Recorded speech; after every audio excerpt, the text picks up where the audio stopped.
자, 한 주를 마무리하는 금요일 아침 문화예술의 다양한 이슈를 좀 전해드리죠. 자, 플랜B의 문대 플랜B 문화협동조합 지식공유실의 송교성 실장 스튜디오에 함께합니다. 어서 오십시오. 어서 오십시오. 안녕하세요. 자, 송교성 실장님은 이제 나오시면은 정책에 대한 이야기를 좀 해주시는데 오늘 주제가 예술인의 지위와 권리의 보장에 관한 법률에 대해서 준비를 하셨다고. 이게 어떤 얘기인지 간단하게 좀 법률이니까 소개를 좀 해주시죠. 네, 지난 8월 31일에 예술인의 지위와 권리의 보장에 관한 법률, 줄여서 이제 예술인 권리 보장법이 이제 국회 본회의를 드디어 이제 통과를 했습니다. 예. 이제 그동안 열악한 예술 창작 환경을 개선해야 된다. 예술인의 권리를 보호해야 한다. 이런 구호나 사업들은 좀 있어 왔지만 실질적으로 법과 제도는 좀 갖춰지지 못했었는데 네. 이제 국가가 이제 예술인의 권리를 법으로 보장하는 체계가 마련이 되었다. 이렇게 볼 수 있고요. 근데 이제 무엇 때문에 예술인의 권리를 법으로 보장해야 하는 것인지 또 이러한 것이 예술인에 대한 특혜가 아닌지 이렇게 또 어떻게 이 법이 나오게 된 것인지 좀 짚어볼 필요성이 있고 또 예술인 권리 보장법이 우리 사회에서 좀 어떤 의미를 지니고 앞으로 그러면 과제는 무엇인지 예술가뿐만 아니라 또 예술을 향유하는 시민 여러분들도 함께 좀 고민해 봐야 되지 않을까 싶어서 오늘 주제를 잡았는데요. 네네. 좀 아무래도 법률적인 내용이다 보니까 오늘 내용의 일부는 이성미 예술인 권리 보장법 입법 추진 TF위원회 한국문화예술위원회 온라인 공론장에 기고한 글이 있습니다. 네. 그 내용의 좀 일부를 좀 참고했음을 밝혀둡니다. 예, 네네. 그러면 오늘 이제 법의 제정 배경도 짚고 또 법에서 보장하는 내용이 뭔지 그리고 사회적인 의미와 향후의 과제를 살펴보는 시간이 될 것 같은데 그럼 우선 지난주에 이제 예술인 복지법도 소개해 주셨고 지난번에 그리고 또 다양한 예술인에 대한 지원법이나 제도도 있는 걸로 알고 있는데 요거하고 차이가 있습니까? 네, 그동안 이제 예술 관련 법령이나 제도들은 예술을 어떻게 지원할 것인가, 즉 작품에 대한 지원이 좀 집중이 돼 있었고 네. 그러한 작품을 만들어내는 예술인에 대한 지원 제도나 법률은 조금 미비했습니다. 예. 이제 그러다가 이제 복지적인 측면의 문제를 다루는 예술인 복지법이 나오게 되었지만 이 또한 예술가의 어떤 권리를 좀 부분적으로 복지적인 측면만 좀 다루고 있고 좀 약간 그 한계가 있었는데 예. 이번에 이제 제정된 예술인 권리 보장법은 예술인의 권리나 표현의 자유 또 성평등한 예술 환경 조성까지 예술인에 대한 어떤 권리나 지위를 법적으로 포괄적이고 구체적으로 좀 규정했다고 볼 수가 있고요. 또 중요한 것이 이제 헌법의 정신을 구현했다 이렇게 볼 수 있는데 우리나라 이제 헌법 제22조에는 1항이 이제 모든 국민은 학문과 예술의 자유를 가진다. 2항에는 이제 저작자, 발명가 과학 기술자와 예술가의 권리는 법률로서 보호한다. 좀 이렇게 되어 있는데 예. 헌법 규정을 이제 실질적으로 구현한 것이고 그런 점에서 사실은 좀 늦은 감이 있는 편이기도 네. 합니다. 예. 그러니까 창작 작품, 예술 작품에 대한 지원은 좀 있었는데 그리고 이제 그런데 예술인의 그 지위를 보장하고 법적으로 제도적으로 보호하는 장치가 좀 부족했다. 근데 이제 본격적으로 법이 만들어졌으니까 계기 같은 게 있겠죠. 여러 가지 배경이 좀 있다면 설명해 주시죠. 예, 제가 일전에 예술인 복지법을 설명드리면서 네. 이게 예술인이 처한 현실이 상당히 열악하고 실제로 생계 문제에 시달리다가 안타까운 죽음에 이르는 일도 종종 있어서 이 법이 만들어졌다 이렇게 말씀드렸는데 네. 그런 어떤 사회적인 문제와 함께 최근에도 좀 중대한 사건들이 연이어 좀 일어나기도 했습니다. 예. 바로 문화예술계 블랙리스트 사태가 있고요. 또 예술계 미투 운동이 있는데 잘 아시다시피 이제 박근혜 정부의 국정농단의 핵심 중에 하나가 당시 이제 정부에 좀 반하는 활동을 하거나 그런 표현을 해온 예술가를 이제 명단으로 작성해서 활동에 제약을 가하거나 지원금에서 좀 탈락시켰던 일들이 있습니다. 네. 네네. 그런 게 이제 블랙리스트 사태가 있었고 또 다른 하나는 한 2016년부터 문화예술계 전 분야에서 성폭력 피해자들이 직접 자신을 밝히고 목소리를 낸 사건입니다. 이제 문화예술계 미투 운동이 있었는데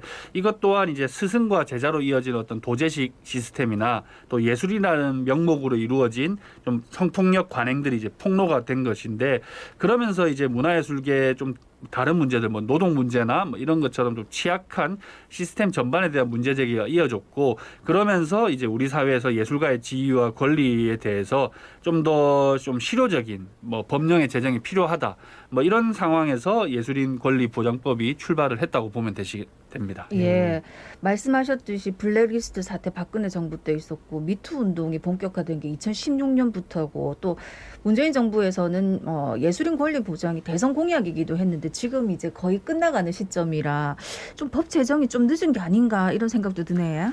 예, 그렇습니다. 사실 이 법이 이제 첫 발의된 게 20대 국회라고 하는데요. 네. 그때부터 따져보면 한 866일이 걸렸다고 하고 또 예술인 권리 보장법 입법 추진을 위한 TF팀이 이제 본격 결성되게 된 것이 2018년이라고 합니다. 그러면 거의 3년 만에 네네. 좀 이루어진 것이고 제가 아까 말씀드렸던 것처럼 헌법 조문을 말씀드렸는데 1948년에 이제 헌법이 만들어졌으니까 네. 따지고 보면 한 70년이 넘어서 법률로서 구현이 되었다라고 보면 상당히 이제 늦은 감이 있습니다. 네. 근데 그런 과정에서 이제 문화예술인가 단체들이 사실 이 법의 어떤 제정과 통과를 위해서 다양하게 활동을 해왔고 예. 캠페인 등을 뭐 지속을 해왔는데 특히 이제 블랙리스트 피해자 집단 소송이나 또 예술계의 어떤 다양한 성폭력 문제들에 대해서 예술인들이 이제 뭐 고발 조치도 하고 또 각종 토론회도 열면서 지속적으로 좀 대응을 해 왔습니다.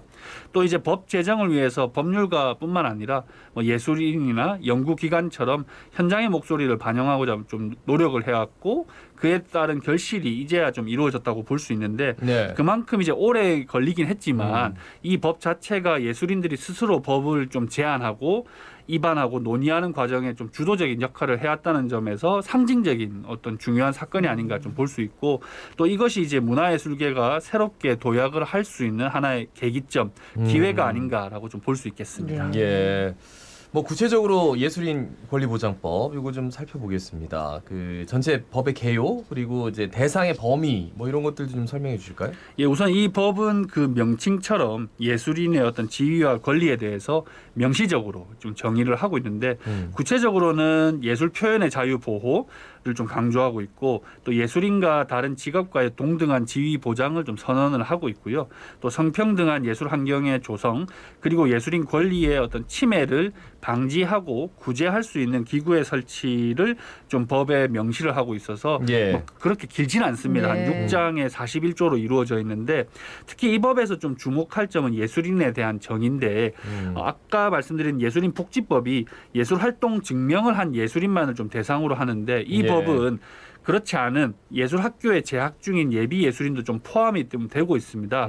사실 이게 예술계의 어떤 수직적인 구조 내에서 가장 좀 권리 보호에 취약한 것이 사실은 예비 예술인들이 아닌가. 네. 뭐 이런 특히 이제 그런 예비 예술인들 학생들을 대상으로 뭐 불공정이나 성폭력 피해가 좀 많이 발생했기 때문에 예. 이를 좀 적극적으로 반영했다고 볼 수 있고 한편으로 법적 대상에 예술 학교를 포함하고 있습니다. 이거는 이제 예술 대학이나 뭐 예술 중고등학교 아니면 뭐 큰 뭐 대학에 있는 문화예술 관련 학과들을 좀 포함을 하고 있는데 이 의미가 뭐냐면 예술 교육 현장에서 이루어진 어떤 문제들이 있다면 그 전에는 교육부에서 좀 관리가 됐다면 이제는 문화체육관광부가 개입할 수 있는 것을 예, 법률로 예. 만들어줬다.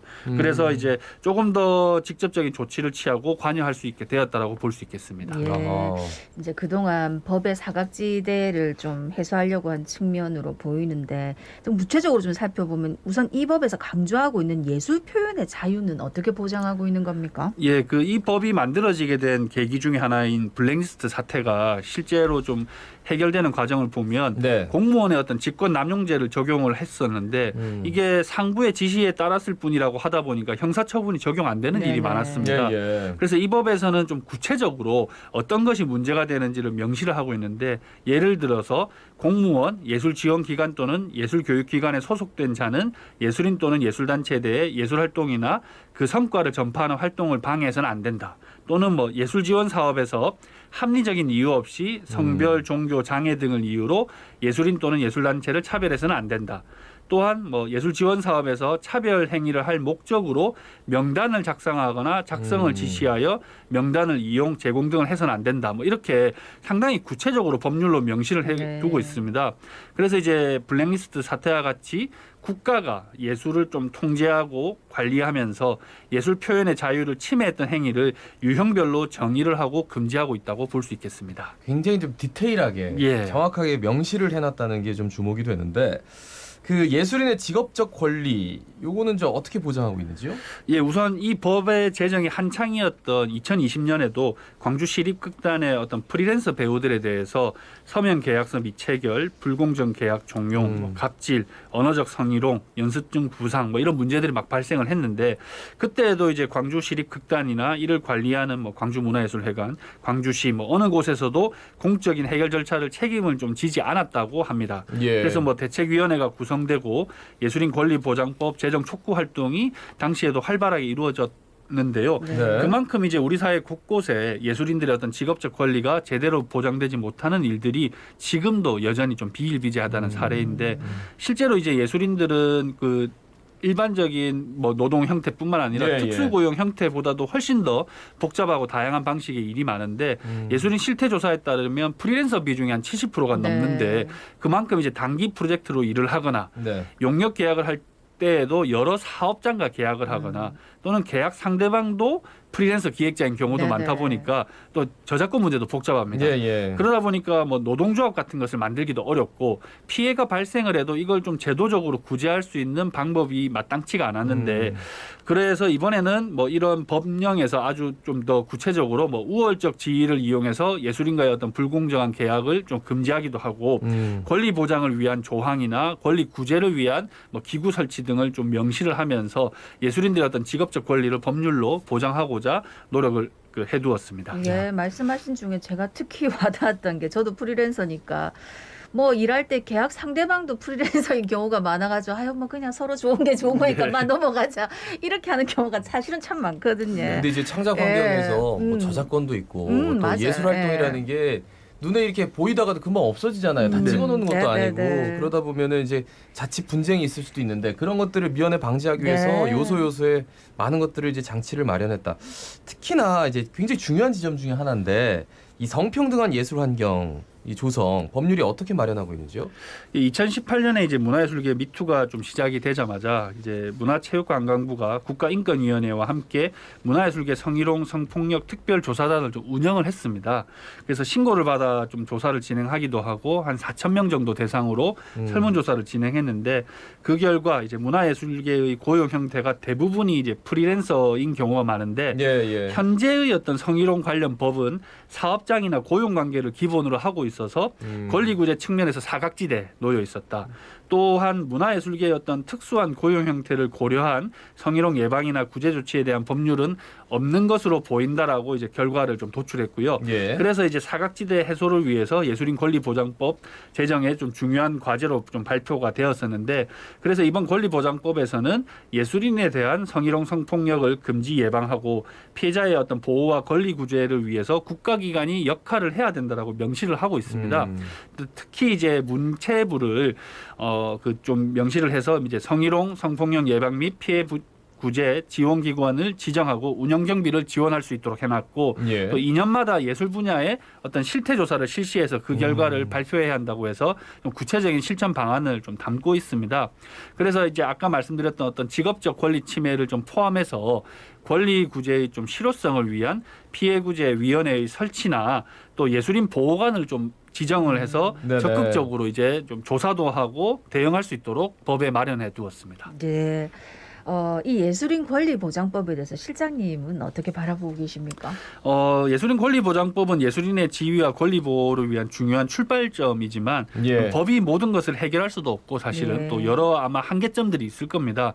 그만큼 이제 예술인 스스로 예술인에 대한 권리에 대한 인식을 하고 이해를 하면서 이 법의 어떤 문제점이나 한계들을 좀 고쳐 나갈 필요성이 앞으로도 있고요. 특히 이제 뭐 노동조합을 좀 결성을 해보거나 정치권에 또 의견을 내고 또 사회운동의 차원에서 더욱 적극적으로 예술인들의 의견을 개진해야만 이게 이 법이 마련됐던 것처럼 더 나은 어떤 환경이 개선될 것이라고 보고 이 과정에서 이제 시민들과의 공감대 형성도 중요하다고 보는데 이제 무엇보다도 예술인의 권리 침해나 성폭력 문제들이 발생해왔던 것이 법이 없어서 그랬던 것은 아니고 법 이전에 예술계 내부의 어떤 고유한 문제나 환경에서 좀 비롯된 만큼 이를 자정하고 개선해 나아가기 위한 노력이 좀 중요할 것이라고 보고요. 그러한 예술계의 어떤 노력들에 이 법이 좀 제도적으로 행정적으로 중요한 어떤 디딤돌이 되기를 좀 기대해 봅니다. 그래요.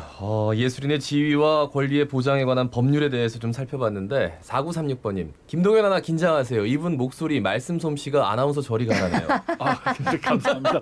예. 왜 플랜- 웃죠? 긴장하라는데. 아니 웃고 있지만 긴장돼요.